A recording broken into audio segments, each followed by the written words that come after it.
అభిజిత్ గారు silver jewellery గురించి మాట్లాడుకుంటానండి.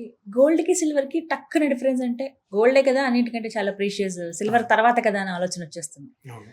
అయినా కూడా చాలా డేరింగ్ గా మీరు బిజినెస్ స్టార్ట్ చేయటం కావచ్చు. ఇప్పుడు ఇన్ని స్టోర్స్ చూస్తున్నామండి, ఒకటి కాదు రెండు కాదు, అవును. దగ్గర దగ్గర ఒక సుమారుగా ఒక 100 పైనే ఉంటాయేమో కదా అవును. ఓన్లీ ఇన్ హైదరాబాద్ లో. హైదరాబాద్‌లో చాలా పెరిగిపోయింది. అవును.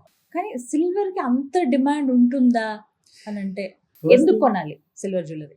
ఫస్ట్ థింగ్ అనేసి గోల్డ్ ప్రైస్ అండి. చాలా పెరిగిపోయింది అసలు. ఇప్పుడు 100 గ్రామ్స్ ఒక ఆర్నమెంట్ తీసుకోవాలండి బేసిక్‌గా. ఆర్నమెంట్ ఒకవేళ 22 క్యారెట్ వచ్చేసి 88, ఇఫ్ ఐఎమ్ నాట్ రాంగ్ 88 ఉంటుండొచ్చు. ప్లస్ ఒక 10% వేస్టేజ్, 3% జీఎస్టీలు అన్నీ వేసేసుకున్న ఆన్ అన్ యావరేజ్‌గా 100 గ్రామ్స్‌కి ఒక 9,80,000 అలా అవుతుంది. 10 lakhs అనుకోండి బేసిక్‌గా 100 grams ornament. Whereas in silver jewellery 100 grams ఆర్నమెంట్‌కి ఎంత అవుతుంది? 100 ఇంటూ 500 అనుకోండి. ఓకే. 500 ఇస్ మాక్సిమం రేట్ అది బేసిక్‌గా. Oh. అంతకంటే ఎక్కువ అసలు అది నేను చాలా హై ఎండ్ రేట్ చెప్పాను. అంత రేట్ ఉండదు అసలు. ఉండదు. ఆన్ అన్ యావరేజ్ 250, 200 అలా ఉంటుంది అలా అన్నమాట. ఉంటుంది. అంతే. It will come to 50,000. Okay. అక్కడ మీకు వేస్టేజ్ ఎంత పడుతుంది?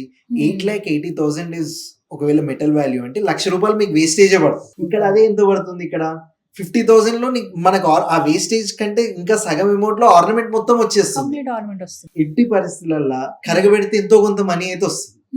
So that way I tell to my customers also, మీ దగ్గర 10 లక్షలు ఉన్నాయి, 100 గ్రామ్స్ బిస్కెట్ కొనండి, 50,000 పెట్టేసి ఇది కొనండి.